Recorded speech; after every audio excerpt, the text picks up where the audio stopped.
Ce journal vous est offert par le FPI, Fonds des promotions de l'industrie, votre partenaire privilégié pour la réussite de vos projets.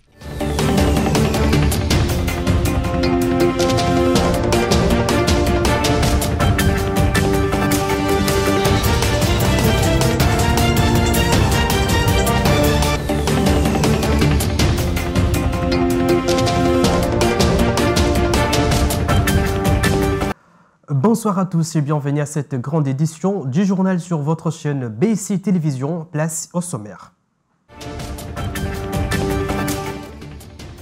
Après son interpellation à Kinshasa, le gouverneur du Kasaï central, Joseph Moïse Kamboulou, est rentré ce vendredi à Kananga. Un accueil chaleureux lui a été réservé par la population ouest kassaïenne.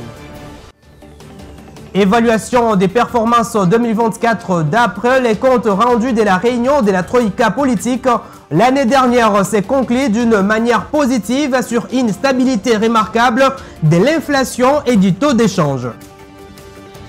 À suivre également dans ce journal, lutte contre la corruption en République démocratique du Congo.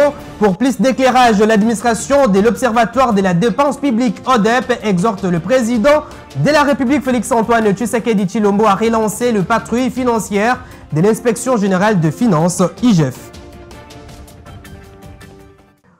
Mais tout d'abord, sous la présidence du ministre du Budget, Aimé Boji, la Troïka politique a tenu sa première réunion de l'année 2025 au ministère des Finances. Au cours de cette réunion, il a été question d'évaluer des performances économiques réalisées en 2024 et les perspectives de cette nouvelle année 2025. Il ressort de cette réunion que l'économie s'est bien comportée l'année 2024. Suivez.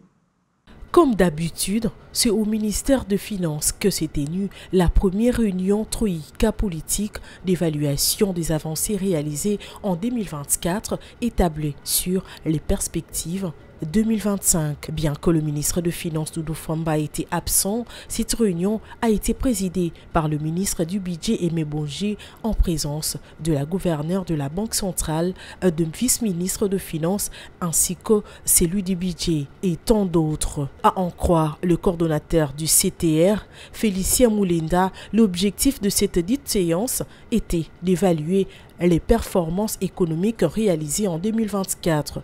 Selon lui, l'année 2024 s'est conclue sur une stabilité remarquable de l'inflation et du taux d'échange. Les participants à cette réunion ont également passé en revue les principaux engagements pris avec le Fonds monétaire international FMI dans la gestion des dépenses urgentes. Sur ce, la discussion sur la première revue de cet accord est prévue de janvier à juin 2025. Guerre dans la partie est de la République démocratique du Congo, on en parle encore dans ce journal. Lors d'un briefing presse axé sur les fronts militaires et diplomatiques, le général Sylvain Ekenge, porte-parole des FARDC, a éclairé l'opinion de la situation sécuritaire à l'est de la RDC. Il a affirmé que les combats continuent et les forces loyalistes sont déterminées à combattre le M23. On l'écoute. Je l'ai dit, les combats continuent et les forces loyalistes sont déterminées, une fois pour toutes, à libérer cette partie en dépit des renforts des terroristes qui continuent de venir et surtout des renforts de l'armée régulière rwandaise qui continue à affluer sur notre territoire. Sur l'axe Saké, nos hommes ont réussi à déloger les terroristes de leur position sur les hauteurs de cette cité. Et ce qui était là, c'était des forces spéciales rwandaises.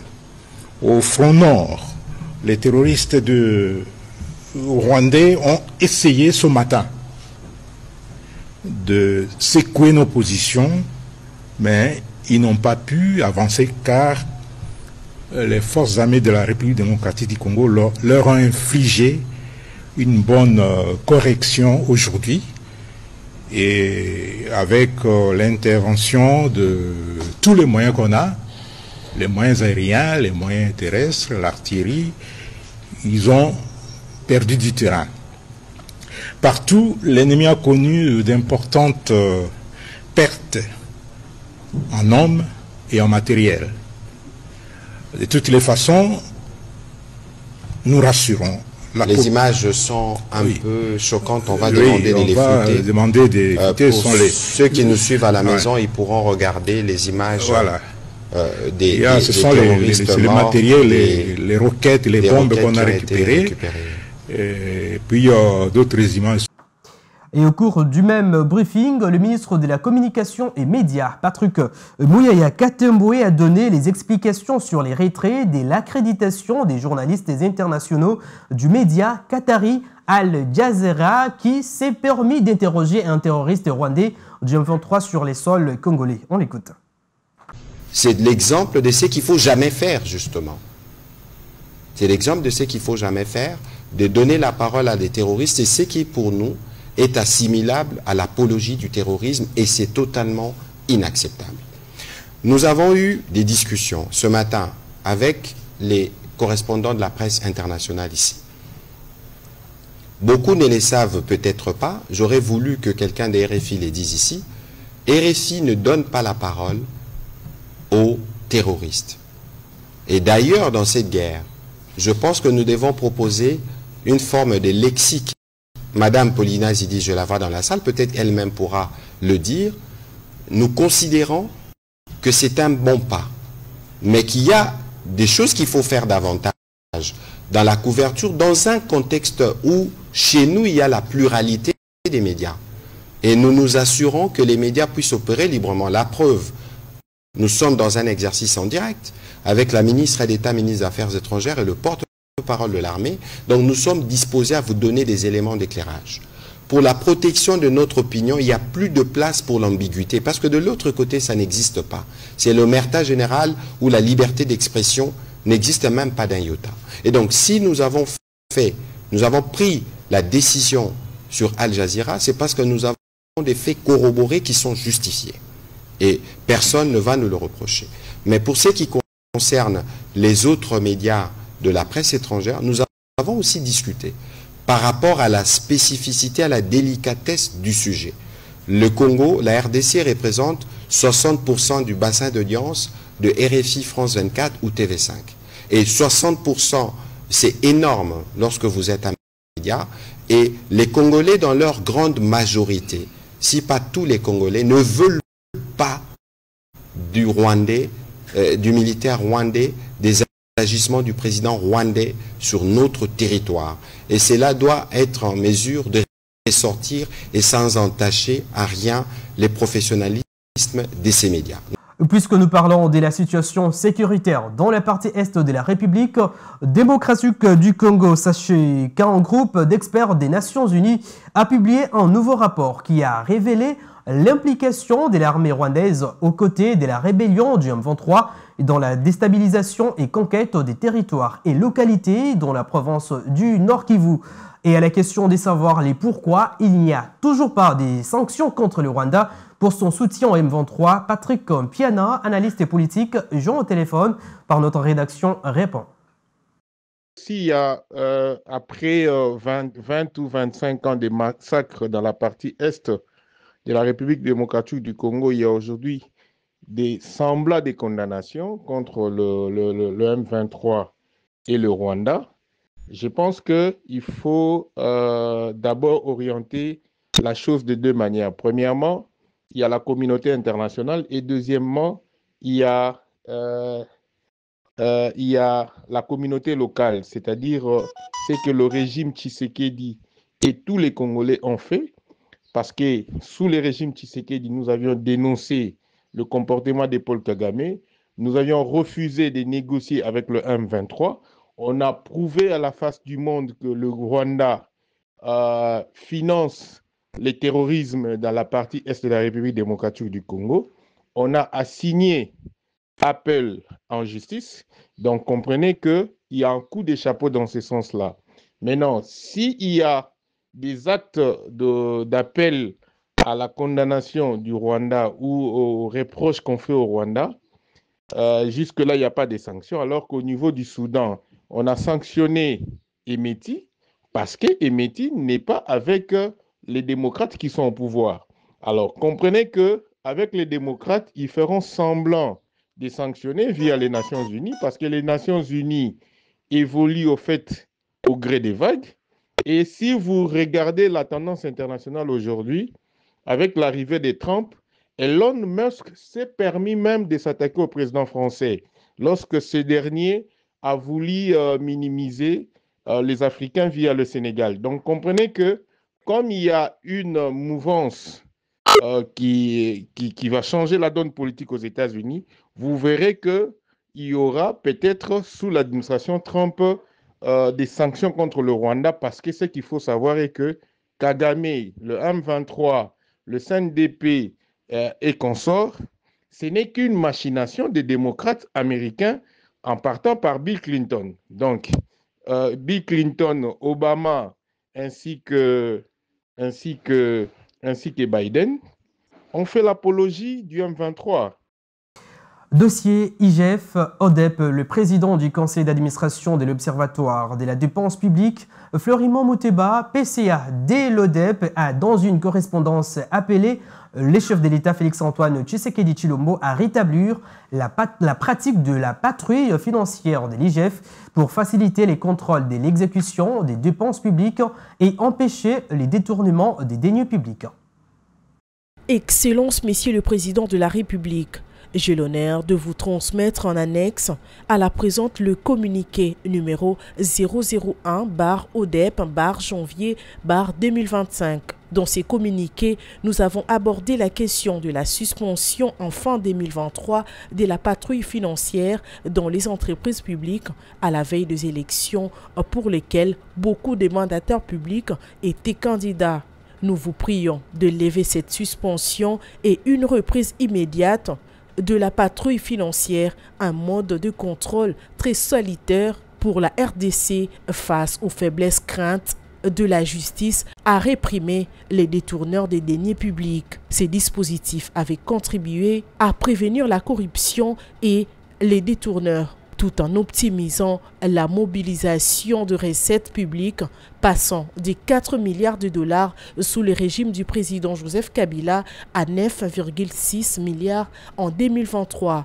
Plutôt que de renforcer cette dynamique positive, vous avez pris la décision de la supprimer, facilitant ainsi des agissements de nombreux prédateurs. Vous remercions de la bienveillante attention que vous voudriez bien accorder à la présente. Je vous prie d'agréer, Excellence, Monsieur le Président de la République, l'expression « Nos sentiments distingués ». Professeur Florimond Mouteba Tshitenge, Président Conseil d'administration de l'ODEP.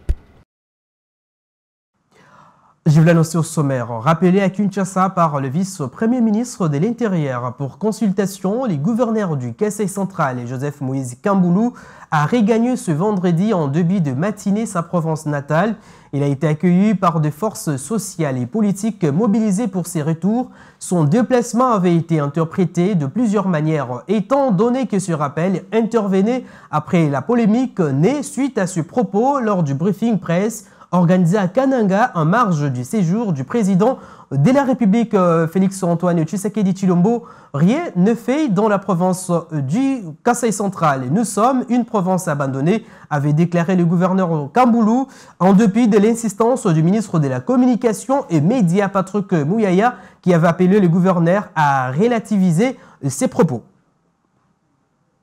Et à l'international, le président vénézuélien sortant Nicolas Maduro, fort du soutien de l'armée et d'une administration aux ordres, qui a prêté serment ce vendredi pour un troisième mandat de 6 ans, malgré les accusations de fraude et de l'opposition, un isolement sur la scène internationale et une situation économique épineuse. Mais bien avant la cérémonie des prestations de son serment, l'opposition a manifesté. Suivez. Elle ne s'était plus montrée en public depuis août dernier. Maria Corina Machado, la principale opposante à Nicolas Maduro, en tête de cortège de la manifestation contre le régime, filmée ici avant une brève arrestation, ce que les autorités démentent. Le Venezuela a déjà pris sa décision, le Venezuela est libre, le régime est terminé. Pour l'opposition, le véritable vainqueur de l'élection présidentielle du 28 juillet, c'est Edmundo González Urrutia, dont la tête est mise à prix. pour 100 000 €. Exilé depuis septembre, il a adressé un message à ses partisans depuis la République dominicaine. Nous nous verrons tous très bientôt à Caracas, en liberté. Il affirme disposer des procès-verbaux des scrutateurs de l'opposition, des documents déposés dans un coffre-fort au Panama qui confirmerait sa victoire à plus de 67%. Dans ce climat électrique, le gouvernement déploie les grands moyens, plan sécuritaire inédit, troupes lourdement équipées et de nombreuses arrestations. Plus de 150 ces derniers jours, dont, selon Maduro, des mercenaires ukrainiens et 2 Américains. Il existe de bonnes informations pour démanteler ce que nous sommes en train de démanteler. Une agression mercenaire étrangère financée par le gouvernement américain sortant. Des accusations qualifiées de fausses par Washington, qui réfutent toute participation à un complot visant à renverser Nicolás Maduro. Proclamé officiellement vainqueur avec 52% des voix, le président socialiste s'apprête à débuter un 3e mandat consécutif. Mais la non-publication des procès-verbaux des bureaux de vote par le Conseil national électoral, qui affirme avoir été victime d'un piratage informatique, alimente les tensions. 28 personnes sont mortes et 200 autres ont été blessées dans des troubles post-électoraux et plus de 2000 ont été arrêtés pour terrorisme. C'est fait. Le Real Madrid s'est qualifié pour la finale de la Supercoupe d'Espagne grâce à sa victoire de 3-0 contre Majorque. Il affrontera les FC Barcelone ce dimanche en finale. Suivez. Le Real Madrid s'est qualifié pour la finale de la Supercoupe d'Espagne et affrontera les FC Barcelone pour un nouveau classico délocalisé en Arabie Saoudite. Le Real Madrid a peiné pour se défaire de Majorque 3-0 dans les arrêts de jeu en demi-finale de la Supercoupe d'Espagne. Un score qui ne reflète tant que c'est là la physionomie de la partie qui s'est décomptée sur le fil. La seconde période a été paradoxalement plus laborieuse pour le Madrilène qui avait dominé de manière stérile le premier acte. Un but contre son camp de Valgett a tué les espoirs de Majorque avant que Rodrigo n'ait tué définitivement la rencontre. C'est ainsi que le Real Madrid rejoint les clubs catalans en finale de la Supercoupe d'Espagne qui se tiendra ce dimanche à 20h en Arabie Saoudite, un copie-collé de la finale de la saison dernière dans cette même compétition qui s'était soldée par une victoire éclatante du Real Madrid sur les scores des 4-1 avec notamment un triplé de Vinicius Junior. Et ce journal touche à sa fin, avant tout les rappels des principaux titres. Vous l'avez suivi dans ce journal après son interpellation à Kinshasa. Le gouverneur du Kasaï central, Joseph Moïse Kamboulou, est rentré ce vendredi à Kananga. Un accueil chaleureux lui a été réservé par la population ouest kassaïenne. Et puis, évaluation des performances 2024 d'après les comptes rendus de la réunion de la Troïka politique. L'année dernière s'est conclue d'une manière positive sur une stabilité remarquable de l'inflation et du taux d'échange. Vous l'avez également suivi, lutte contre la corruption en RDC pour plus d'éclairage. L'administration de l'Observatoire de la dépense publique, ADEP, exhorte le président de la République Félix-Antoine Tshisekedi Tshilombo à relancer le patrouille financière de l'Inspection générale des finances IGF.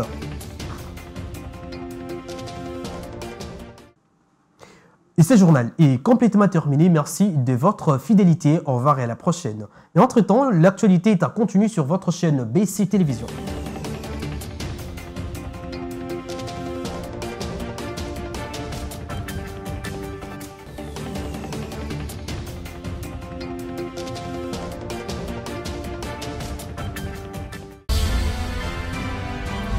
Ce journal vous a été offert par le FPI. Fonds des promotions de l'industrie. Votre partenaire privilégié pour la réussite de vos projets.